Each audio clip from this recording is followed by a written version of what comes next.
नमस्कार। आज बात करते हैं भारत के एक ऐसे लैंडमार्क केस की जिसने आप कह सकते हैं हमारे पर्यावरण से जुड़े कानूनों की पूरी शक्ल ही बदल कर रख दी। ये कहानी है MC Mehta versus union of India की, जिसे हम सब ज्यादातर गंगा प्रदूषण केस के नाम से जानते हैं। तो चलिए थोड़ा पीछे चलते हैं और उस दौर में गंगा की हालत को समझते हैं।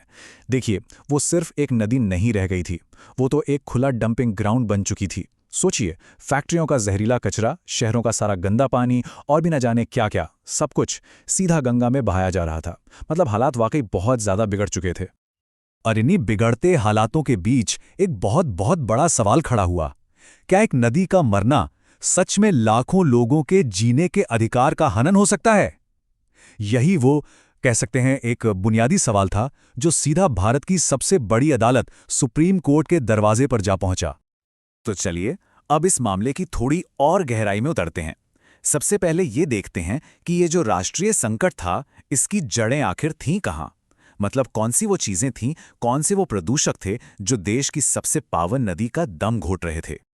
तो सवाल ये है कि ये प्रदूषण आ कहाँ से रहा था। कई जगहों से। एक तो फैक्ट्रियों का केमिकल वाला जहरीला पानी, फिर शहरों का सारा अनट्रीटेड सीवेज, यहां तक कि मृत शरीर और पूजा पाठ से निकला कचरा भी। लेकिन इन सब में एक विलन सबसे बड़ा था, और वो था कानपुर की चमड़े की फैक्ट्रियां, जहां से निकलने वाला जहरीला कचरा बिना किसी रोक टोक के सीधा का सीधा नदी में जा रहा था। अब ऐसे में जब लग रहा था कि उम्मीदें लगभग खत्म हो चुकी हैं, एक अकेले नागरिक ने इसका बीड़ा उठाया। ये कहानी है MC मेहता की, और उनके उस एक कानूनी दाव की जिसने इस पूरी लड़ाई का रुख ही मोड़कर रख दिया। और ये हथियार क्या था? ये था जनहित याचिका, यानी PIL। अब ये जो PIL है ना, ये एक बहुत ही कमाल का कानूनी टूल है। ये किसी भी आम नागरिक को इतनी ताकत देता है कि वो बड़े सार्वजनिक हित के लिए सीधा कोर्ट का दरवाजा खटखटा सके। मतलब इसी के दम पर एक अकेला इंसान सरकार और बड़ी बड़ी इंडस्ट्रीज को भी कटघरे में खड़ा कर सकता है। MC मेहता का जो तर्क था वो बहुत सीधा था, लेकिन बेहद असरदार। उन्होंने कहा कि देखिए, ये सिर्फ एक नदी को बचाने की बात नहीं है, ये तो इंसानी जिंदगी बचाने की बात है। ये कोई पर्यावरण का संकट नहीं, बल्कि सीधा सीधा मानवाधिकार का संकट है। क्यों? क्योंकि गंगा का जहर लाखों लोगों की सेहत और उनकी जिंदगी से खिलवाड़ कर रहा था। तो अब मामला सुप्रीम कोर्ट पहुंच चुका था, और अदालत के सामने कुछ बहुत ही मुश्किल सवाल थे। उन्हें एक तरफ उद्योग, दूसरी तरफ पर्यावरण और तीसरी तरफ इंसानी जीवन, इन तीनों के बीच एक बहुत नाजुक संतुलन बनाना था। अब कोर्ट के सामने जो सबसे बड़ा और सबसे बुनियादी सवाल था वो ये था कि क्या किसी फैक्ट्री का जहरीला कचरा नदी में छोड़ना संविधान के आर्टिकल 21 यानी राइट टू लाइफ का सीधा सीधा उल्लंघन है। जरा सोचिए इस बारे में। ये शायद पहली बार हो रहा था कि प्रदूषण को किसी के जीने के मौलिक अधिकार से बिल्कुल सीधे सीधे जोड़ा जा रहा था। तो मुद्दा अब बिल्कुल साफ था। एक पड़ले में थी नौकरियां और इंडस्ट्री, मतलब देश का आर्थिक विकास, और दूसरे पड़ले में था पर्यावरण और लाखों लोगों की जिंदगी। कोर्ट को बस यही तय करना था कि क्या तरक्की की कीमत पर्यावरण की बलि देकर चुकाई जा सकती है। और फिर वो दिन भी आया जब इस कहानी का सबसे बड़ा मोड़ आया। सुप्रीम कोर्ट ने अपना ऐतिहासिक फैसला सुनाया, एक ऐसा फैसला जिसने भारत में पर्यावरण की लड़ाई का इतिहास हमेशा हमेशा के लिए बदल दिया।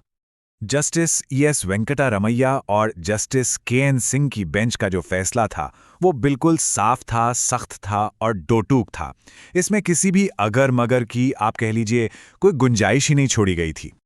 और कोर्ट का संदेश सिर्फ एक लाइन में गूंज उठा। उन्होंने कहा, अगर आप पॉल्यूशन कंट्रोल का खर्च नहीं उठा सकते तो आपको इंडस्ट्री चलाने का भी कोई हक नहीं है। समझिए, यह सिर्फ एक फैसला नहीं था, ये एक ऐलान था। तो कोर्ट ने कानपुर की चमड़ा फैक्ट्रियों को बिल्कुल सीधा सा अल्टीमेटम दे दिया। पहला, फॉरेन प्राइमरी ट्रीटमेंट प्लांट लगाओ ताकि गंदा पानी नदी में जाने से पहले साफ हो सके।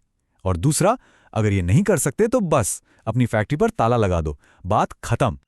इस एक फैसले ने एक बात पत्थर की लकीर की तरह साफ कर दी, वो ये कि पैसों की कमी या बिजनेस में घाटे का बहाना बनाकर पर्यावरण को तबाह करने का लाइसेंस किसी को नहीं दिया जा सकता। हाँ, मुनाफा जरूरी है, लेकिन इंसानी जिंदगी की कीमत पर तो बिल्कुल भी नहीं। तो चलिए अब आगे बढ़ते हैं और इस विश्लेषण के आखिरी हिस्से पर आते हैं। समझते हैं कि इस एक केस की विरासत क्या रही, इसका लॉन्ग टर्म इम्पैक्ट आखिर हुआ क्या। असल में इसी केस ने भारत में पोल्यूटर पेज प्रिंसिपल यानी प्रदूषक भुगतान सिद्धांत की एक बहुत मजबूत नींव रखी। ये सिद्धांत बहुत सिंपल है, मतलब जो गंदगी फैलाएगा सफाई का खर्चा भी वही उठाएगा, और अगर कोई नुकसान हुआ है तो उसकी भरपाई भी वही करेगा।